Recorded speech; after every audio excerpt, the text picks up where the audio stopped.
Over the next few stages, I'll be working off the basic knowledge that Treehouse teacher Gil Hernandez covers in his CSS lessons.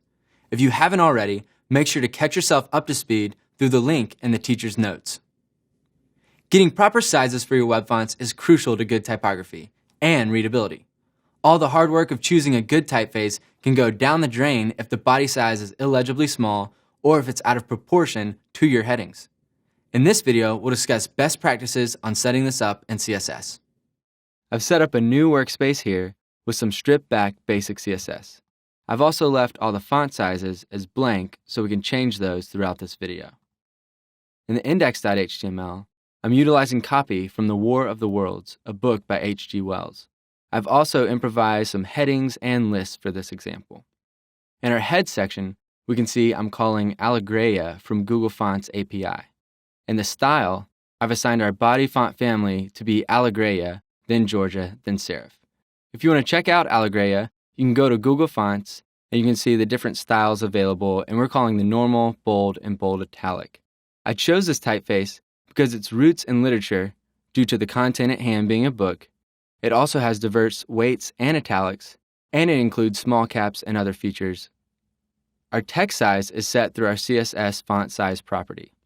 This value can be set with pixels, ems, rems, %, and more. We'll first focus on pixels and then discuss font sizing with em and rem.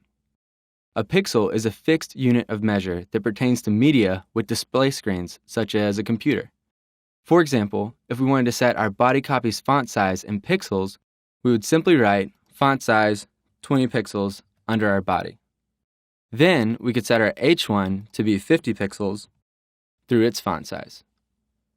If we refresh the page, we see that our body font size has increased and our H1 font size has increased. That's because our default size there was 16 pixels and it's now at 20 pixels, and our H1 is now at 50 pixels. Setting sizes with pixels is pretty straightforward, and you can do that for any of the elements. A good rule of thumb is to set your body text anywhere between 16 pixels, which is the default, to 24 pixels.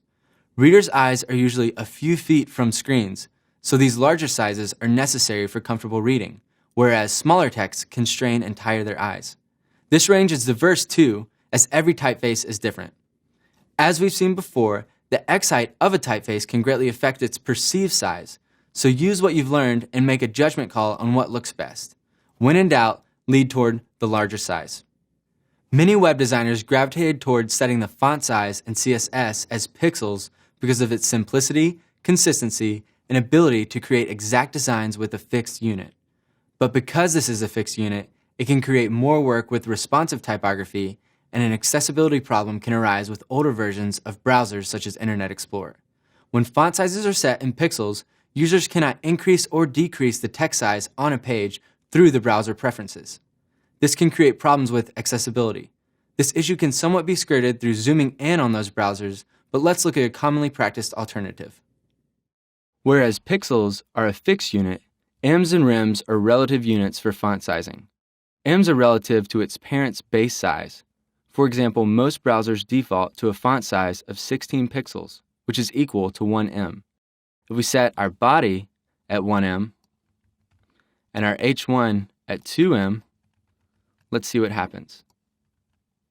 All right, our body has now gone back down to 16 pixels, which is the default, and our H1 is 2 times that, which would make it 32 pixels because it's relative to the body font size of 1 em. Lastly, if we change the containers class to a font size of 10 pixels, we can see that everything on the page has changed. That's because the em is now relative to those 10 pixels. So, 1 em is equal to 10 pixels and 2 em is equal to 20 pixels. This can be incredibly helpful, scalable, and powerful for responsive typography by saving time and extra code. It also corrects accessibility issues if a user needs to change the default font size of their browser. But you'll want to be on the lookout for compounding ems, meaning nested elements' font sizes can begin to multiply on top of each parent. For example, let's set the li element to be a font size of 0.8 em. We'll also remove this 10 pixel font size for our container. We'll save and refresh. Now we see that our paragraphs are at 1em, and then our LIs are at 0.8 of that 1em, and then the nested LIs under that are at 0.8 of that 0.8. That's because these nested elements are compounding on top of each other. To fix this, you can set all nested elements like LI to have a font size of 1em.